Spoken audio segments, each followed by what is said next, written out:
Í námi er mjög mikilvægt að skipuleggja og halda vel utan um rafrænu gögnin sín. Og í þessu myndbandi ætla ég að sýna ykkur hvernig þið getið notað Mentaský, Office 365 aðganginn ykkar í gegnum skólann, til skjalastjórnunar og skipulags. Já, við byrjum bara á því að opna netvafra og við smellum á Office 365 inn á me.is. Hér ætlum við að smella á vöfluna hérna í vinstra horninu og þar sjáum við fullt af Office verkfærum. Við ætlum að skoða svolítið OneDrive sem er skjalastjórnunar kerfið í Office sem við notum í ME. Smellum hérna á My Files. Hér er einhver gömul mappa sem heitir eldri gögn og við ætlum að búa til nýja til að halda utan um námið núna þessa önnina. Og við erum til dæmis skráum bara hérna Ísle 2RR05 áfangaheiti í íslensku. Veljum bláan lit og smellum á Create. Þá verður til mappa þarna inni.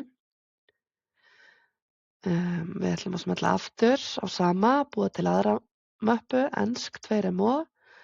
Veljum bleikan lit til dæmis og búum til aðra. Bara listir, LSTR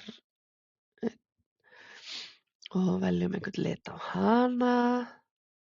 Grænan, smellum á Create og þá erum við hérna komin með 3 möppur og við getum alveg viljað búa til eina svona yfirmöppu sem heitir bara haust 2026 ME. Veljum einhvern lit á hana.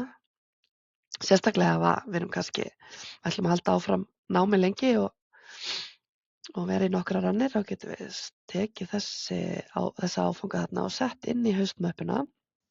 Og nú ættum við þá að geta haldið vel utan um gögnin okkar. Til þess að þurfa ekki alltaf að skrá okkur inn á Office-reikninginn í gegnum netið, þá getum við líka synkað reikninginn okkar niður í desktopið á tölvunni. Og ég ætla að sýna ykkur hvernig við gerum það.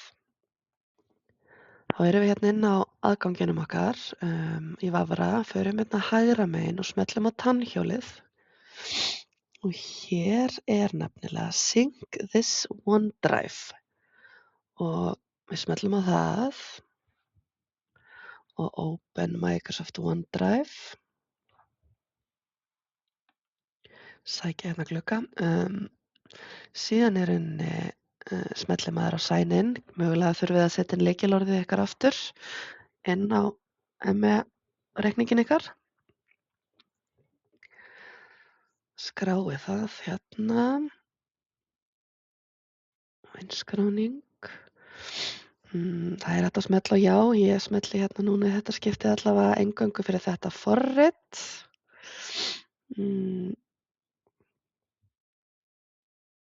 Sjá, eingöngu fyrir þetta forrit. Nú í rauninni eru gögnin, sem sagt, talaðu saman. Allt sem að þið vistið inn á þetta drif í vafra, sem sagt, í gegnum netið, netafganginn ykkar, það vistast niður í desktopi hjá okkur og það sem þið vistið í desktop útgáfu af Word inn á þennan, þetta svæði, það fer líka beint upp í skýið. Þannig að hérna sjáu þið, nú er þetta komið hérna niður inn í tölvuna hjá mér, OneDrive Mentaský 1 heitir hann. Hér sjáum við möppurnar sem við vorum að búa til á netinu. Nú ætla ég bara að prófa hérna að opna Word-skjal og þykjast vera að búa til eitthvað verkefni. Íslenska, verkefni 1, sjá.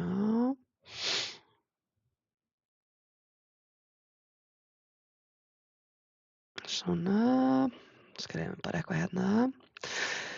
Smellum þá hérna vista sem og finnum þetta drif sem er þessi tölva. Sjá, og þarna er þessi OneDrive Mentaský 1. Þarna kom upp möppunar og ég get vistað þetta á sínum stað. Mjög mikilvægt að hérna halda vel utan um gögnin sín í skólanum, svo við tínum ekki einhverju og svona. Vista, svona, og þá sjáum við að þetta er sem sagt líka vistað í Vafra. Við förum hérna og refreshum bara Vafran á netútgáfunni, þá sjáum við að skjalið er komið þarna. Þannig að núna er allt sem að þú vistar í tölvunni þinni gegnum Mentaský möppuna bakkað upp og vistað líka í skýinu. Að setja þetta svona upp mun heldur betur minnka líkurnar á að þið týnið gögnunum ykkar og líka einfalda ykkur að skila verkefnum á Canvas, námsvef ME. Og á þessum miðli getið þið meðal annars fundið myndbönd hvernig á að skila verkefnum á Canvas og hvernig hægt er að hlaða niður desktop útgáfu af Office-pakkanum. Svo bara ekki hika við að leita til náms- og starfsráðgjafa til að fá aðstoð við tímastjórnun og vinnulag í námi. Gangi ykkur vel!